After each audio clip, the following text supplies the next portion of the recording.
Hello, friends. Welcome back to Expertly Weird. Go on, get cozy. The air smells like nostalgia, sugar, and the faint sting of corporate ambition. Wrap yourself in a blanket, pour something fizzy, soda, whiskey, or that suspiciously vintage bottle of new Coke you found in your uncle's garage, and settle in. Because tonight's story, it's bubbly. It's cutthroat. It's what happens when a headache remedy laced with cocaine somehow transforms into the most iconic beverage on earth. This is the tale of syrup and strategy, of branding genius and borderline obsession, of how Coca-Cola became the highest-selling soda of all time. Picture this. You're standing in a convenience store somewhere in rural Japan. Maybe you're hiking through the Amazon rainforest and stumble upon a small village shop. Perhaps you're wandering the bustling streets of Mumbai or exploring a tiny corner market in rural Sweden. What's the one thing you'll find in every single one of these places? That unmistakable red and white logo. That curved script that somehow looks the same, whether it's printed in English, Japanese, Hindi or Swedish. Coca-Cola. But here's what's absolutely mind-blowing about this. We're not just talking about a popular drink.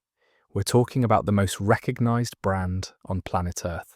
A company that sells over 1.9 billion servings of their products every single day. That's not a typo. Every day, nearly 2 billion people somewhere on this planet crack open a Coke product. To put that in perspective, if every person who drank a Coke today stood in a single line, that line would wrap around the Earth's equator more than 70 times.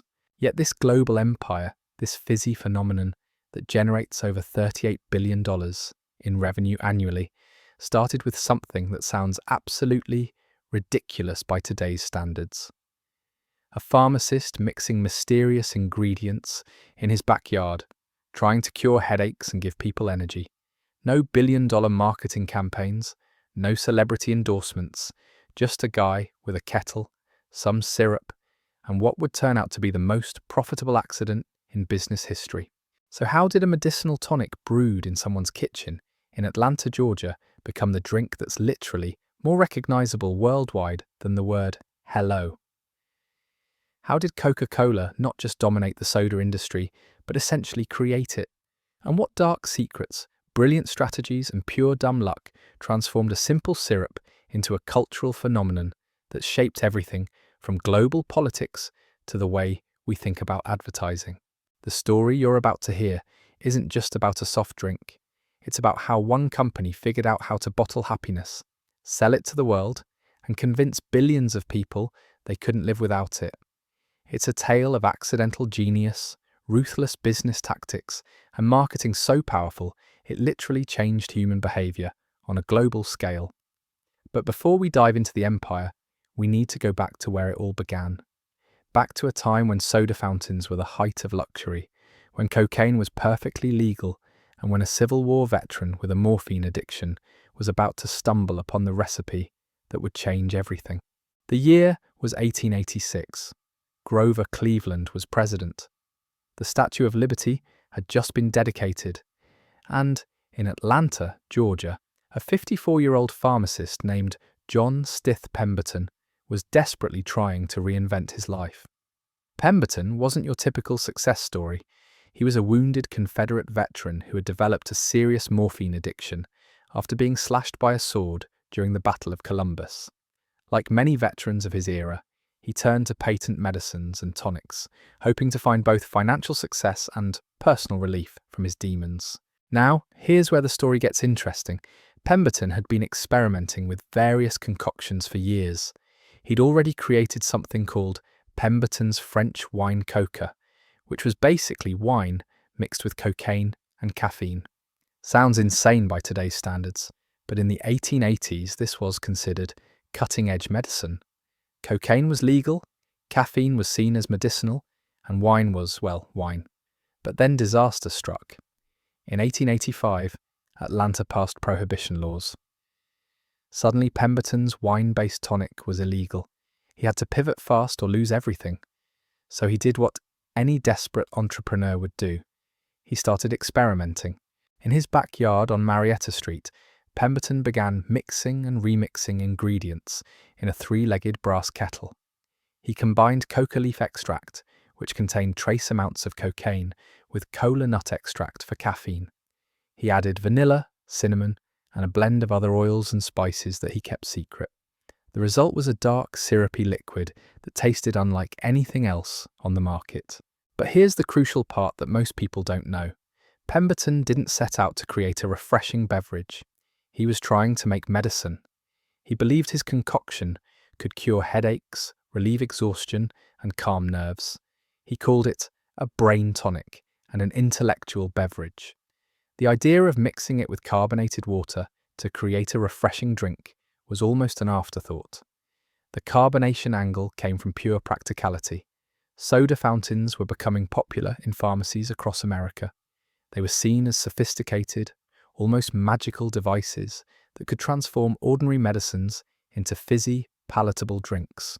When Pemberton brought his syrup to Jacob's Pharmacy in downtown Atlanta, the pharmacist there suggested mixing it with carbonated water instead of plain water. That simple suggestion created the first Coca-Cola. But even the name wasn't Pemberton's idea. His bookkeeper and business partner, Frank Robinson, suggested the name Coca-Cola because he thought the two C's would look good in advertising. Robinson also designed that iconic flowing script logo that we still recognize today. In 1886, that logo was hand-painted on oilcloth banners and hung outside Jacob's Pharmacy. The first year was, by any measure, a complete disaster. Pemberton spent $73.96 on advertising, which was a fortune in 1886. But he only sold about 25 gallons of syrup, earning roughly $50 in revenue. He was losing money fast, and his morphine addiction was getting worse. He needed cash, and he needed it immediately. This is where the story takes a turn that would make modern business school professors weep. Pemberton, desperate for money and struggling with his addiction, began selling off pieces of his company to anyone who would buy them. He sold shares to different people at different prices, often forgetting what he'd already sold. By the time he died in 1888, the ownership of Coca-Cola was a complete mess. There were multiple people claiming to own the formula, the trademark, and the rights to manufacture the drink. Enter Asa Candler, a fellow pharmacist who would prove to be everything Pemberton wasn't. Where Pemberton was creative but disorganized, Candler was methodical and business-minded. Where Pemberton saw medicine, Candler saw opportunity. And where Pemberton sold pieces of his company for quick cash, Candler systematically bought up every share he could find. By 1891, Candler had gained complete control of Coca-Cola for a total investment of about $2,300. To put that in perspective, he essentially bought what would become the world's most valuable beverage company for less than the cost of a decent used car today. It might be the greatest business steal in American history. But Candler didn't just buy a struggling syrup company. He bought a vision. And he had something Pemberton never possessed, the marketing genius to turn that vision into reality. Candler understood something fundamental about human nature that most businesses miss even today. He realized that people don't just buy products, they buy feelings, they buy identity, they buy the story you tell them about who they'll become when they use your product. And Candler was about to tell the world a story about Coca-Cola that was so compelling, so perfectly crafted that people would repeat it for generations without even realizing they were doing it. The first thing Candler did was revolutionary for its time. He gave the product away, not just samples, but full servings. He printed up thousands of coupons for free drinks and distributed them everywhere. Churches, barbershops, streetcars, anywhere people gathered. His logic was simple but brilliant. If people tried Coca-Cola once, they'd want it again. And if they wanted it again, they'd be willing to pay for it. But the free samples were just the beginning. Candler launched the most aggressive marketing campaign America had ever seen. He painted the Coca-Cola logo on barns, fences, and buildings across the country. He created promotional items like calendars, clocks, and serving trays that featured beautiful women drinking Coca-Cola. He sponsored events, festivals, and celebrations. By the late 1890s, you literally could not escape Coca-Cola advertising if you lived in America. The genius of Candler's approach wasn't just the volume of advertising, it was the message. While other patent medicines claimed to cure specific ailments, Coca-Cola promised something more universal and more appealing. It promised to make you feel better, not just physically, but emotionally. The advertising didn't focus on ingredients or medical benefits. It focused on happiness, refreshment, and social connection. This shift in messaging was absolutely crucial to Coca-Cola's success, because by the early 1900s, the original formula was becoming problematic. The cocaine content, while tiny, was starting to generate negative publicity. The temperance movement was gaining strength, and anything that altered consciousness was increasingly viewed with suspicion. Plus, new regulations were making it harder to market products with cocaine as medicine. So in 1903, Coca-Cola quietly removed most of the cocaine from its formula. They replaced it with additional caffeine and adjusted the other ingredients to maintain the distinctive taste. It was a risky move. The cocaine, even in trace amounts, had contributed to the drink's energizing effect. Would people notice the difference? Would they still crave the product?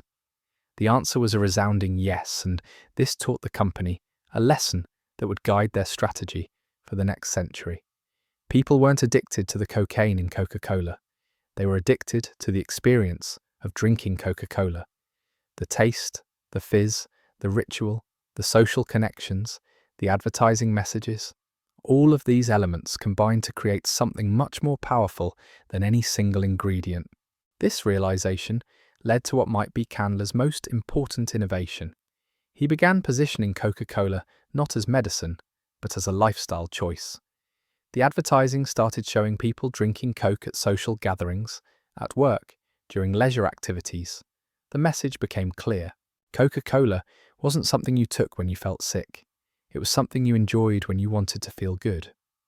By 1895, Coca-Cola was being sold in every state and territory in America.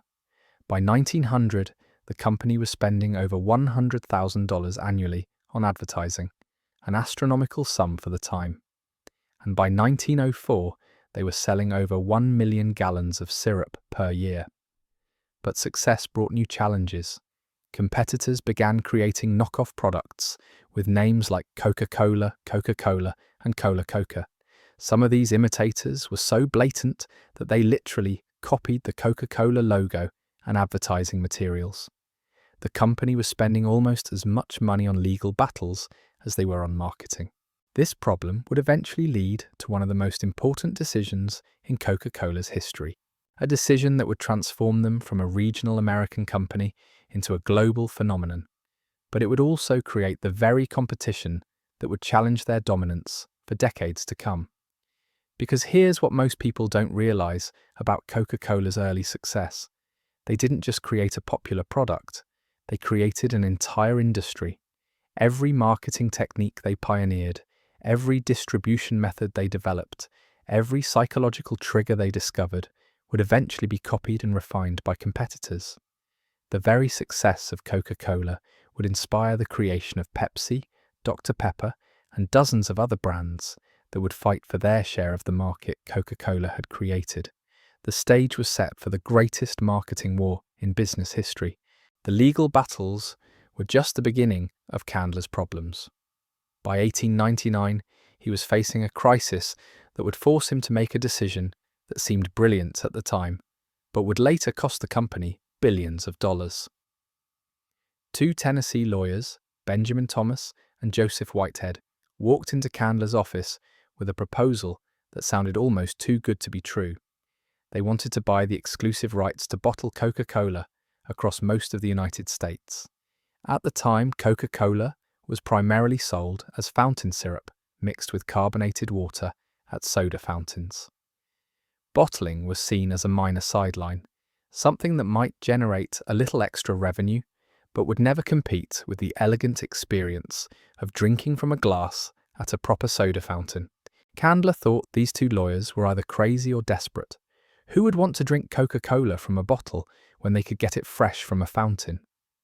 The whole appeal was the theatrical presentation. the skilled soda jerk mixing the perfect drink, the social atmosphere of the pharmacy or restaurant. A bottle sitting on a shelf seemed almost insulting to the Coca-Cola experience, so Candler made what he thought was the shrewdest deal of his career. He sold them the bottling rights for the entire United States, excluding New England, Mississippi and Texas, for exactly $1. Not $1 per bottle, not $1 per case, $1 total. Forever. Thomas and Whitehead left that meeting knowing they'd just pulled off one of the greatest business coups in American history. Candler thought he'd just made easy money from two suckers who didn't understand the beverage business. Within 5 years, bottled Coca-Cola was outselling fountain Coca-Cola. Within 10 years, the bottling operation was generating more revenue than the syrup business. By the 1920s, that $1 investment had created an empire worth hundreds of millions of dollars. And the Coca-Cola Company, they were locked out of the most profitable part of their own business by their own contract. But here's the twist that makes this story even more incredible. That terrible deal actually accelerated Coca-Cola's dominance in ways Candler never could have imagined. The bottlers had massive incentive to expand the market as aggressively as possible. They invested their own money in trucks, warehouses, and distribution networks. They hired armies of salespeople and delivery drivers. They negotiated with every grocery store, gas station, and restaurant in their territories. The Coca-Cola Company got all the benefits of this massive expansion effort without having to invest a penny of their own money. Meanwhile, Candler was free to focus on what he did best: marketing and brand building. He launched campaigns that were so innovative, so psychologically sophisticated, that they're still studied in business schools today. Take the Drink Coca-Cola campaign of 1904. Seems simple, right? Just 2 words. But those 2 words represented a fundamental shift in how Americans thought about beverages. Before Coca-Cola, people drank water when they were thirsty, coffee when they needed energy, alcohol when they wanted to socialize, and medicine when they felt sick. Coca-Cola created an entirely new category, a drink you consumed simply because you wanted to enjoy it. The advertising reinforced this idea relentlessly. Beautiful women in elegant dresses sipping Coca-Cola at garden parties, businessmen refreshing themselves with Coke during their lunch breaks, families sharing bottles at picnics. The message was clear and consistent. Coca-Cola wasn't about necessity, it was about pleasure, sophistication, and social connection. But Candler's masterpiece was the introduction of the Pause That Refreshes campaign in 1906. This wasn't just advertising, this was social engineering. Candler had noticed that people were living increasingly busy, stressful lives as America industrialized. Factory work, office jobs, urban living. People were disconnected from the slower rhythms of agricultural life, and they were feeling it. The Pause That Refreshes campaign tapped into this anxiety perfectly. It suggested that in the middle of your hectic day, you could take a moment to stop, drink a Coca-Cola, and reconnect with simple pleasure. It wasn't just selling a beverage, it was selling permission to slow down, to indulge, to prioritize your own happiness. The psychology was brilliant. People didn't just want the drink, they wanted the pause. They wanted the permission to step away from their responsibilities and do something purely for themselves. Coca-Cola became the socially acceptable excuse for taking that break. And the timing couldn't have been better. America was going through unprecedented social and economic changes. Millions of people were moving from farms to cities, from manual labor to office work, from extended family communities to anonymous urban neighborhoods. People were looking for new rituals, new sources of comfort, new ways to connect with others. Coca-Cola positioned itself as the answer to all of these needs. It was familiar enough to feel safe, but sophisticated enough to feel modern. It was affordable enough for working-class people, but elegant enough for the wealthy. It was American enough to feel patriotic, but exotic enough to feel special. The company also made a crucial decision that would pay dividends for decades. They standardized everything. Every bottle of Coca-Cola had to taste exactly the same. Whether you bought it in New York or Nebraska, every advertisement had to maintain the same tone and visual style. Every soda fountain had to prepare the drink using the exact same ratio of syrup to carbonated water. This consistency was revolutionary in an era when most products varied significantly from region to region. People began to trust the Coca-Cola brand in a way they'd never trusted any consumer product before. No matter where you were, no matter what store you entered, you knew exactly what you were getting when you ordered a Coca-Cola. But the real genius of this standardization strategy only became apparent when Coca-Cola began expanding internationally. By 1900, the company was already selling syrup in Canada and Cuba. By 1906, they were in Mexico and Panama. By 1910, they'd reached Europe and Asia. Everywhere they went, they brought the same product, the same advertising messages, and the same brand experience. This created something unprecedented in human history, a truly global consumer experience. A person could travel from Chicago to London to Tokyo and find the exact same red and white logo, the same distinctive bottle shape, the same familiar taste. This global consistency became a powerful psychological anchor for travelers, immigrants, and anyone feeling disconnected from home. Coca-Cola wasn't just a drink, it was a taste of familiarity in an unfamiliar world. The international expansion also revealed something important about human nature that Candler and his team were just beginning to understand. People everywhere, regardless of culture or economic status, craved the same basic experiences: pleasure, refreshment, social connection, and a break from daily stress. The specific ways these needs were expressed might vary from country to country, but the underlying desires were universal. This insight would prove crucial as Coca-Cola faced its first serious competitive threat. Because while Candler was perfecting his global marketing machine, a pharmacist in New Bern, North Carolina, was creating a product that would challenge everything Coca-Cola thought they knew about the beverage business. His name was Caleb Bradham, and his creation was originally called Brad's Drink, per soi, but in 1898 he renamed it Pepsi-Cola, and he had a very different vision of what a cola could be. Where Coca-Cola marketed itself as a pause from life's stresses, Pepsi positioned itself as fuel for life's adventures. Where Coca-Cola emphasized tradition and consistency, Pepsi emphasized innovation and excitement. Where Coca-Cola sold sophistication, Pepsi sold energy. The battle lines were drawn for what would become the longest, most expensive, and most psychologically sophisticated marketing war in business history. A war that would ultimately teach both companies that dominating the soda market wasn't just about making the best tasting drink. It was about understanding the deepest desires of the human heart and convincing people that your product was the key to fulfilling those desires. The cola wars were about to begin, and they would reshape not just the beverage industry, but the entire field of marketing and consumer psychology. What started as a simple competition between two similar products would evolve into a battle for nothing less than the soul of American consumer culture. But here's what makes the early Pepsi story so fascinating.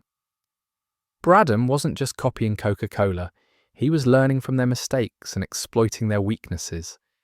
While Coca-Cola had locked themselves out of the bottling business with that disastrous $1 deal, Bradham kept tight control over Pepsi's production and distribution. While Coca-Cola was focused on elegant soda fountains and sophisticated advertising, Pepsi went straight to the mass market with aggressive pricing and bold claims. Bradham's strategy was simple but brilliant. He positioned Pepsi as the working man's cola. Where a Coca-Cola cost 5 cents, Pepsi offered 12 ounces for the same nickel that bought you 6 ounces of Coke. The slogan said it all. Twice as much for a nickel too. Oh, it wasn't subtle, but it didn't need to be. In an era when every penny mattered to working families, Pepsi was offering twice the value. This forced Coca-Cola into an impossible position. They couldn't match Pepsi's pricing without destroying their carefully cultivated image of premium quality, but they also couldn't ignore a competitor that was literally offering double the product for the same price. For the first time since John Pemberton's death, Coca-Cola's dominance was under serious threat. The response from Atlanta was swift and ruthless. If they couldn't compete on price, they'd compete on availability. Coca-Cola began expanding their distribution network more aggressively than ever before. They signed exclusive deals with retailers, locking Pepsi out of prime shelf space. They offered volume discounts to restaurants and soda fountains that agreed to serve only Coca-Cola. They launched advertising campaigns that didn't just promote their own product, but subtly undermined trust in competitors. But the real battle wasn't happening in boardrooms or advertising agencies. It was happening in the minds of consumers. And this is where both companies discovered something profound about human psychology that would reshape marketing forever. People didn't just choose beverages based on taste, price, or convenience. They chose based on identity. The cola you drank said something about who you were, what you valued, and which tribe you belonged to. Coca-Cola drinkers saw themselves as sophisticated, traditional, and successful. Pepsi drinkers saw themselves as practical, energetic, and authentic. This insight transformed both companies' approach to advertising. Instead of just describing their products, they began selling lifestyles. Coca-Cola's ads showed elegant parties, romantic moments, and aspirational scenes of success. Pepsi's ads showed hard-working people, active lifestyles, and celebrations of everyday achievements. The psychological sophistication of these campaigns was unprecedented. Market researchers began studying consumer behavior with scientific rigor. They conducted focus groups, analyzed purchasing patterns, and even experimented with different advertising messages in different regions to see which ones generated the strongest emotional responses. What they discovered was that brand loyalty was far more powerful than anyone had imagined. People didn't just prefer one cola over another. They identified with it. They defended it. They became emotionally invested in their choice in ways that seemed completely irrational to outside observers. This emotional attachment created what economists now call switching costs that went far beyond price. Even if a competitor offered a better product at a lower price, many consumers would stick with their preferred brand because switching felt like a betrayal of their own identity. Coca-Cola and Pepsi both learned to exploit this psychological phenomenon ruthlessly. They created advertising campaigns designed not just to attract new customers, but to reinforce the loyalty of existing customers. They sponsored events, created collectible merchandise, and partnered with celebrities who embodied their brand values. But the real breakthrough came when both companies realized that they weren't just competing with each other. They were competing with every other way people could spend their money and their time. Coffee, tea, juice, beer, water, entertainment, food, clothing, transportation. The cola wars taught both companies that they needed to make their products essential to people's daily routines, not just preferred when people happened to want a soft drink. This led to one of the most important innovations in marketing history, the creation of consumption occasions. Instead of waiting for people to get thirsty, both companies began suggesting specific times, places, and situations when their products would enhance the experience. Coca-Cola pioneered the breakfast Coke concept, suggesting that their caffeine content made it a legitimate alternative to coffee. They promoted afternoon refreshment breaks and evening relaxation moments. They tied their product to holidays, celebrations, and social gatherings. They made Coca-Cola feel necessary for dozens of different life situations. Pepsi responded by positioning themselves as the cola for active moments, sports, outdoor activities, parties, and celebrations. They emphasized energy and excitement over relaxation and tradition. Where Coca-Cola sold moments of pause, Pepsi sold moments of intensity. The result was something unprecedented in consumer culture. Both companies were successfully convincing people to drink more cola overall, not just to choose their brand over the competitors. The size of the entire soft drink market was expanding rapidly as people incorporated these beverages into more and more aspects of their daily lives. By 1915, Americans were consuming an average of 12 gallons of soft drinks per person per year. By 1920, that number had doubled. By 1925, it had doubled again. The cola wars weren't just changing which products people bought. They were changing how people lived. But this explosive growth created new challenges that neither company had anticipated. Success attracted attention from regulators, competitors, and critics who began questioning whether these marketing techniques were manipulative or even harmful. The Pure Food and Drug Act of 1906 forced both companies to be more transparent about their ingredients. Labour unions began organising workers at bottling plants and syrup factories. Temperance advocates argued that soft drinks were creating unhealthy dependencies similar to alcohol addiction.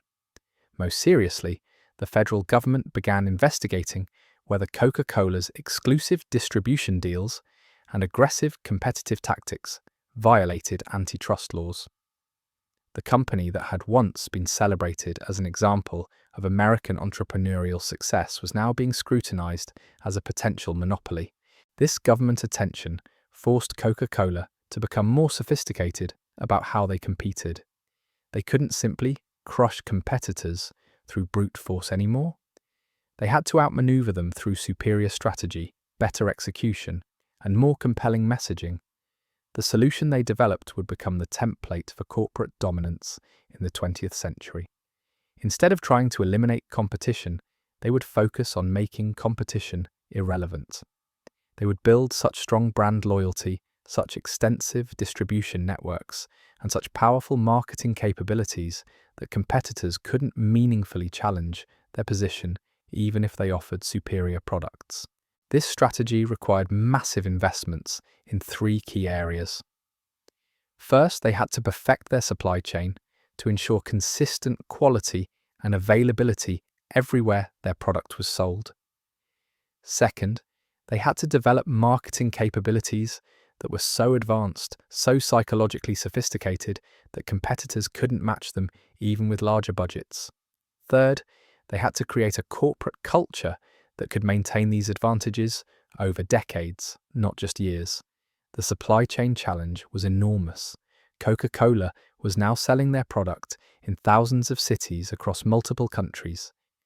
Each location needed to receive exactly the same syrup, mixed with exactly the same quality of carbonated water, served at exactly the same temperature, in exactly the same type of container. This required innovations in manufacturing, shipping, quality control, and logistics that pushed the boundaries of what was technologically possible. The company invested millions of dollars in research and development, creating new preservation techniques, transportation methods, and quality testing procedures. But the marketing challenge was even more complex. How do you create advertising campaigns that work across different cultures, languages, and economic conditions while maintaining a consistent brand identity? How do you adapt your message for local markets without diluting your global brand power? The answer was what marketers now call glocalization. Coca-Cola developed a core set of brand values and visual elements that remained constant everywhere, but they allowed local markets to express these values in culturally appropriate ways. In America, Coca-Cola represented individual achievement and personal refreshment. In Europe, it represented sophistication and social connection. In Asia, it represented modernity and progress. In Latin America, it represented celebration and family unity. Same product, same basic brand identity, but different emotional positioning based on what mattered most to each culture. This approach required an unprecedented level of market research and cultural understanding.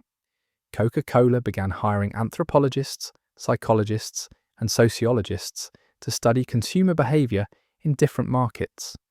They conducted thousands of interviews, surveys, and observational studies to understand how their product fit into different lifestyles and social structures.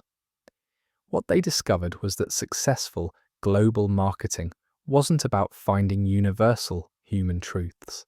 It was about finding universal human needs and expressing them in locally relevant ways. People everywhere wanted to feel connected, successful, and happy.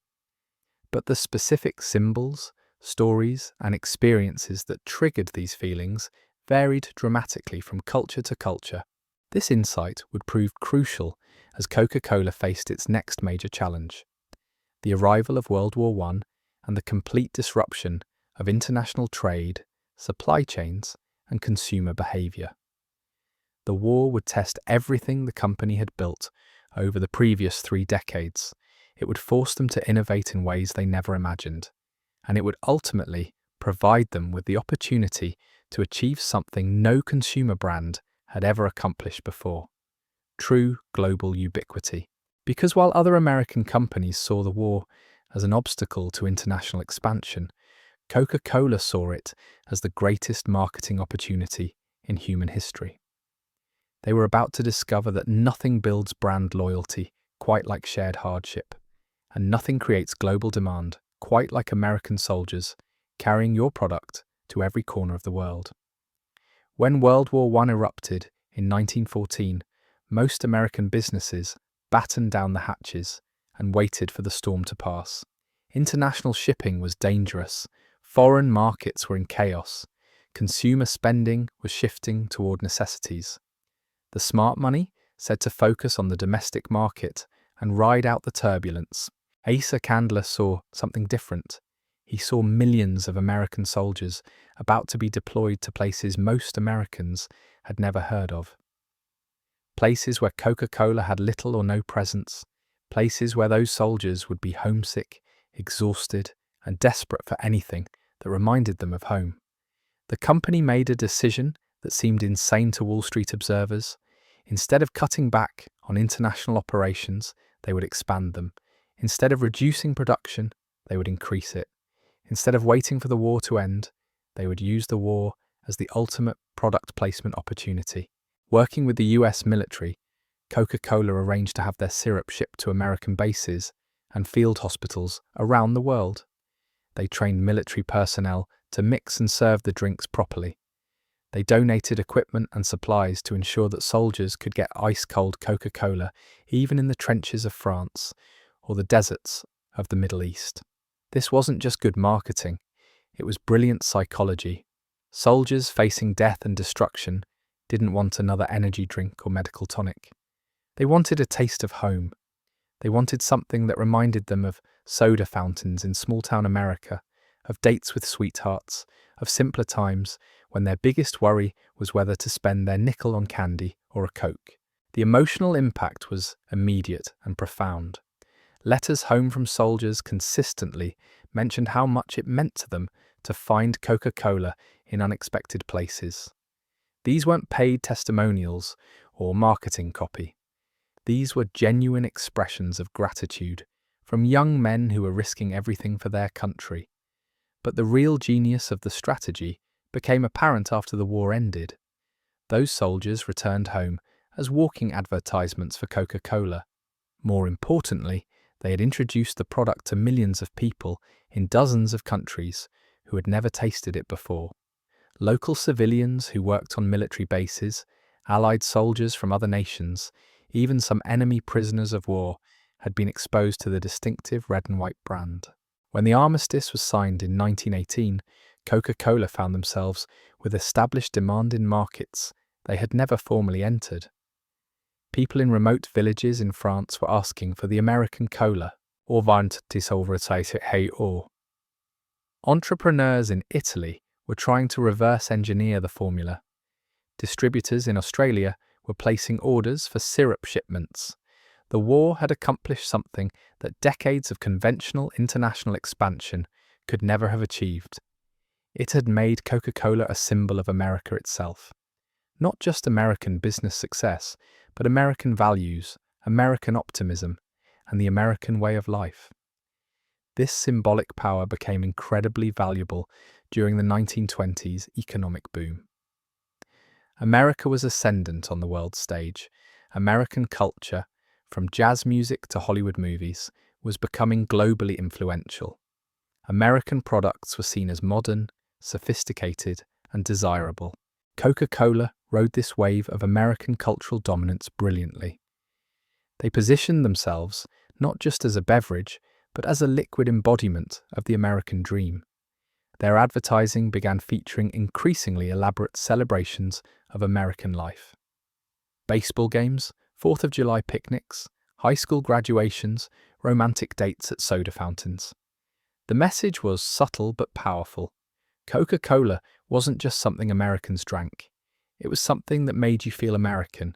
It was a way to participate in the prosperity, optimism, and freedom that America represented to the world. This positioning proved remarkably effective in international markets. In countries where American culture was seen as exciting and modern, Coca-Cola became the beverage of choice for young, upwardly mobile consumers. In places where traditional authority was being questioned, drinking Coke became a small act of rebellion against old ways of thinking. The company reinforced this association through increasingly sophisticated marketing campaigns. They sponsored American cultural exports like jazz bands and baseball exhibitions. They partnered with Hollywood studios to ensure that movie stars were seen drinking Coca-Cola in films that were distributed worldwide. They created advertising that explicitly linked their product with American success stories and cultural achievements. But perhaps most importantly, they began adapting their business model to take advantage of American economic expansion. As American companies built factories and offices around the world, Coca-Cola made sure their products were available in every American expatriate community. As American tourists began traveling internationally in larger numbers, Coca-Cola established distribution networks along popular travel routes. This strategy created what economists call network effects. The more places Coca-Cola was available, the more valuable the brand became to consumers who traveled or moved frequently. The more American businesses and individuals encountered Coca-Cola in foreign markets, the more familiar and trustworthy the brand seemed to local consumers. By 1925, Coca-Cola was available in over 70 countries. By 1930, they were selling more syrup internationally than domestically for the first time in company history. The American beverage had become a global phenomenon, and the global phenomenon was accelerating American cultural influence in a feedback loop that benefited both the company and the country. But this success also created new vulnerabilities. As Coca-Cola became more closely associated with America, they became a target for anti-American sentiment. As they expanded into more diverse markets, they encountered cultural and religious restrictions they had never faced before. As they grew larger and more profitable, they attracted the attention of competitors who were determined to challenge their dominance. The most serious threat came from an unexpected source.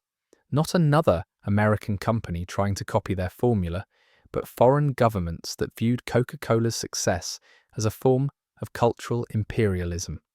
Countries that were proud of their own traditions and suspicious of American influence began implementing policies designed to limit or eliminate Coca-Cola's market presence. France imposed heavy taxes on American soft drinks. Germany promoted domestic alternatives through government purchasing programs. The Soviet Union banned Coca-Cola entirely and created their own cola brands as symbols of communist self-sufficiency. Even friendly allies like Britain began questioning whether American brands were crowding out local businesses and traditional products. These challenges forced Coca-Cola to develop new strategies for operating in politically sensitive environments. They began emphasizing local economic benefits like job creation and tax revenue. They started partnering with local businesses and hiring local management teams. They adapted their products and marketing to respect local customs and preferences. Most importantly, they learned to present themselves as a global company that happened to be based in America, rather than an American company that happened to operate globally. This distinction might seem trivial, but it was crucial for maintaining access to markets where American political influence was viewed with suspicion. The company also began diversifying their product line to reduce dependence on the original Coca-Cola formula. They introduced Fanta in 1940, initially as a way to maintain operations in Nazi Germany when trade embargoes made it impossible to import Coca-Cola syrup. They experimented with different flavors, package sizes, and marketing approaches in different markets. But the real test of their global strategy came with World War II. Unlike the First World War, which had been primarily a European conflict that boosted American prestige, the Second World War was a truly global catastrophe that threatened American interests everywhere. Once again, Coca-Cola made a decision that seemed to defy conventional business wisdom. Instead of retreating to safe markets and waiting for stability to return, they doubled down on their commitment to serving American military personnel wherever they were deployed. The company's president, Robert Woodruff, made a promise that became legendary in corporate circles. Every American serviceman would be able to buy a Coca-Cola for 5 cents, regardless of where in the world they were stationed, and regardless of what it cost the company to get it there. This promise required logistical miracles that pushed the boundaries of what was possible in the 1940s. Coca-Cola built bottling plants behind enemy lines. They trained military personnel to operate complex syrup mixing equipment under battlefield conditions. They developed new preservation and packaging techniques that could withstand extreme temperatures, humidity, and rough handling. The investment was enormous. The company spent millions of dollars on facilities and equipment that might be destroyed at any moment. They sent their own employees into war zones to maintain quality standards. They absorbed shipping costs, currency fluctuations, and equipment losses that would have bankrupted smaller companies. But the payoff was even more extraordinary than it had been during the First World War. American soldiers carried Coca-Cola to literally every continent and every major theatre of operation. They shared it with allies, offered it to refugees, and sometimes even used it to negotiate with enemies. The psychological impact on both soldiers and civilians was profound. For Americans far from home, Coca-Cola became a symbol of everything they were fighting to preserve. For people in occupied territories, it represented hope that liberation was coming. For allies, it demonstrated American generosity and industrial capacity. When the war ended in 1945, Coca-Cola had achieved something unprecedented in business history. They had established brand recognition and consumer demand in virtually every accessible market on Earth. They had created emotional associations with freedom, victory, and American values that transcended language and cultural barriers. More importantly, they had developed operational capabilities that no competitor could match. Their global supply chain, quality control systems, and marketing expertise had been tested under the most extreme conditions imaginable and had proven remarkably resilient. The post-war economic boom provided the perfect environment for capitalizing on these advantages. American prosperity was at an all-time high, creating massive domestic demand for consumer goods. International trade was recovering rapidly, opening up new opportunities for expansion. American cultural influence was spreading through movies, music, and television, carrying Coca-Cola's brand message to audiences worldwide. But the company's greatest achievement during this period wasn't expanding into new markets or increasing sales volume. It was something far more subtle and far more powerful. They succeeded in making Coca-Cola feel inevitable. People stopped thinking of Coca-Cola as one beverage choice among many. It became the default option, the standard against which other drinks were measured, the natural accompaniment to countless social situations and personal moments. This sense of inevitability was reinforced by ubiquitous availability. Coca-Cola wasn't just sold in stores and restaurants, it was available in vending machines, at sporting events, in office buildings, at gas stations, in movie theatres, on trains and planes, and in thousands of other locations where people might want a refreshing drink. The company had learned that convenience was just as important as quality or price in determining consumer behaviour. If people had to go out of their way to find your product, they would often choose whatever was easily available instead. But if your product was always within reach, it became the automatic choice. This availability strategy required massive investments in distribution infrastructure, but it also created powerful competitive barriers. Competitors didn't just have to make better products or run better advertising campaigns. They had to build entire distribution networks from scratch, negotiate with thousands of retailers, and convince consumers to actively seek out their products instead of accepting the convenient default option. By 1950, Coca-Cola was selling over 2 billion servings per year. By 1960, that number had doubled. By 1970, it had doubled again.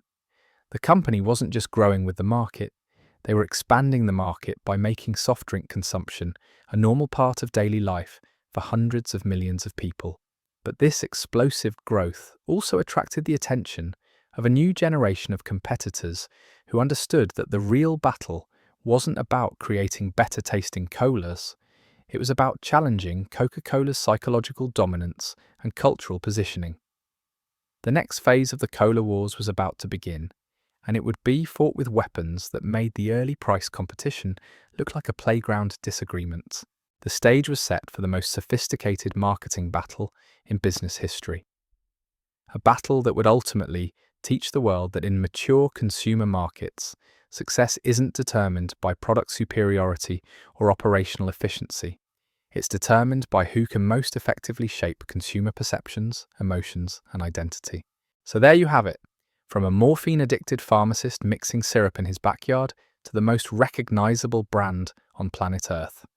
From a medicinal tonic that lost money in its first year to a global empire generating nearly $40 billion annually. Coca-Cola didn't just become the highest-selling soda of all time by accident. They revolutionized marketing, mastered global distribution, and turned a simple beverage into liquid culture itself. Next time you see that red and white logo, remember you're looking at the most successful product launch in human history.